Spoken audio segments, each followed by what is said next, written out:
ನಮಸ್ಕಾರ ಅಶ್ವವೇಗ ನ್ಯೂಸ್ಗೆ ಸ್ವಾಗತ. ನಾನು ಅಂಕಿತಾ ಜೈನ್.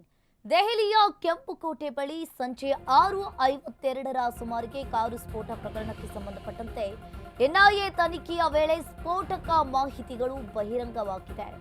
ಇನ್ನು ಉಗ್ರರಿಂದ ಹಿಂದೂ ದೇವಾಲಯಗಳನ್ನ ಇಲ್ಲಿ ಟಾರ್ಗೆಟ್ ಮಾಡ್ತಾ ಇದ್ದಾರಾ? ಹಾಗಾದ್ರೆ ಅಯೋಧ್ಯೆ ಮತ್ತು ವಾರಣಾಸಿ ದೇವಾಲಯ ಮೇಲೆ ಕಣ್ಣು ಹಾಕಿದ್ರು. ರಾಮ ಜನ್ಮಭೂಮಿಯಲ್ಲಿ ಸ್ಲೀಪರ್ ಸೆಲ್ಗಳು ಕೂಡ ಆಕ್ಟಿವ್ ಆಗಿದ್ದವು.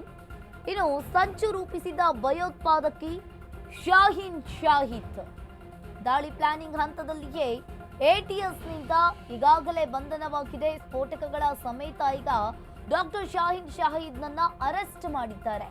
ಇನ್ನು ಉಗ್ರರ ಹಿಟ್ ಲಿಸ್ಟ್ ನಲ್ಲಿದ್ದ ಆಸ್ಪತ್ರೆ ಮತ್ತು ಮಾರ್ಕೆಟ್, ಇನ್ನು ಈಗಾಗಲೇ ಎನ್ಐಎ ಅಧಿಕಾರಿಗಳು ಆಕೆಯನ್ನ ಅರೆಸ್ಟ್ ಮಾಡಿರುವಂತದ್ದು. ಉಗ್ರರಿಂದ ಹಿಂದೂ ದೇವಾಲಯಗಳಲ್ಲಿ ಟಾರ್ಗೆಟ್ ಆದ್ವಾ ಅನ್ನೋದು ಪ್ರಶ್ನೆ ಮೂಡ್ತಾ ಇರುವಂತದ್ದು.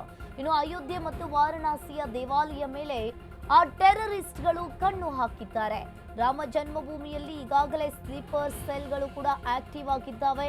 ಸಂಚು ರೂಪಿಸಿದ್ದ ಭಯೋತ್ಪಾದಕಿ ಶಾಹೀನ್ ಶಾಹಿದ್ ಈಕೆ ಭಾರತದಲ್ಲಿ ಜೈಷ್ ಮಹಿಳಾ ವಿಭಾಗ ಸ್ಥಾಪನೆಗೆ ಈಕೆ ತಯಾರಿಯನ್ನ ಮಾಡ್ತಾ ಇದ್ಲು ಅನ್ನೋದು ಈಗಾಗಲೇ ಮಾಹಿತಿ ಬೆಳಕಿಗೆ ಬಂದಿರುವಂತದ್ದು. ಜಮ್ಮು ಕಾಶ್ಮೀರ ಹಾಗೂ ಫರೀದಾಬಾದ್ ಪೊಲೀಸರು ಭೇದಿಸಿದ್ದ ವೈದ್ಯರ ಭಯೋತ್ಪಾದನೆ ಜಾಲದಲ್ಲಿ ಈಕೆಯೂ ಕೂಡ ಬಂಧಿತಳಾಗಿದ್ದಾಳೆ. ಇನ್ನು ಕಾರ್ ಬ್ಲಾಸ್ಟ್ ಪ್ರಕರಣಕ್ಕೆ ಸಂಬಂಧಪಟ್ಟಂತೆ ಈಗಾಗಲೇ ಒಂದೊಂದು ವಿಡಿಯೋಗಳು ಕೂಡ ಹೊರ ಬರ್ತಾ ಇರುವಂತದ್ದು. ಇವರು ಭಯೋತ್ಪಾದಕರು ವಾರಣಾಸಿ ಹಾಗೂ ರಾಮ ಜನ್ಮಭೂಮಿ ಅಯೋಧ್ಯೆಯನ್ನ ಟಾರ್ಗೆಟ್ ಮಾಡಿದ್ದಾರೆ. ಇನ್ನು ಸ್ಫೋಟಕಗಳ ಸಮೇತ ಡಾಕ್ಟರ್ ಶಾಹೀನ್ ಶಾಹಿದ್ನನ್ನ ಎನ್ಐಎ ಅಧಿಕಾರಿಗಳು ಈಗಾಗಲೇ ಅರೆಸ್ಟ್ ಮಾಡಿದ್ದಾರೆ. ಉಗ್ರರ ಹಿಟ್ ಲಿಸ್ಟ್ ನಲ್ಲಿದ್ದ ಆಸ್ಪತ್ರೆ ಮತ್ತು ಮಾರ್ಕೆಟ್, ಯಾವೆಲ್ಲ ಜನನಿಬಿಡ ಪ್ರದೇಶಗಳಿರ್ತಾವೋ ಅವೇ ಇವರಿಗೆ ಟಾರ್ಗೆಟ್ ಆಗಿರುವಂಥದ್ದು. ಹಿಂದೂ ದೇವಾಲಯಗಳನ್ನೇ ಟಾರ್ಗೆಟ್ ಮಾಡಿ ಇವರು ಬಾಂಬ್ ಬ್ಲಾಸ್ಟ್ ಮಾಡೋದಕ್ಕೆ ಸತತವಾಗಿ ಪ್ರಯತ್ನವನ್ನ ಮಾಡ್ತಾ ಇರ್ತಾರೆ. ಈಗಾಗಲೇ ರಾಮ ಜನ್ಮಭೂಮಿ ಅಯೋಧ್ಯೆಯಲ್ಲಿಯೂ ಕೂಡ ಸ್ಲೀಪರ್ ಸೆಲ್ಗಳು ಆಕ್ಟಿವ್ ಆಗಿದ್ದಾವೆ ಅನ್ನೋದು ಪ್ರಶ್ನೆ ಮೂಡ್ತಾ ಇದೆ. ಇನ್ನು ಸ್ಫೋಟಕಗಳ ಸಮೇತ ಡಾಕ್ಟರ್ ಶಾಹೀನ್ ಶಾಹಿದ್ನನ್ನ ಈಗಾಗಲೇ ಎನ್ಐಎ ಅಧಿಕಾರಿಗಳು ಕೂಡ ಅರೆಸ್ಟ್ ಮಾಡಿರುವಂತದ್ದು. ಈಕೆಯ ಕಾರಿನಲ್ಲಿಯೂ ಕೂಡ ರೈಫಲ್ ಪತ್ತೆಯಾಗಿದೆ. ಎನ್ಐಎ ತನಿಖೆಯ ವೇಳೆ ಸ್ಫೋಟಕ ಮಾಹಿತಿಗಳು ಕೂಡ ಒಂದೊಂದಾಗಿ ಬಹಿರಂಗವಾಗ್ತಾ ಇರುವಂತದ್ದು.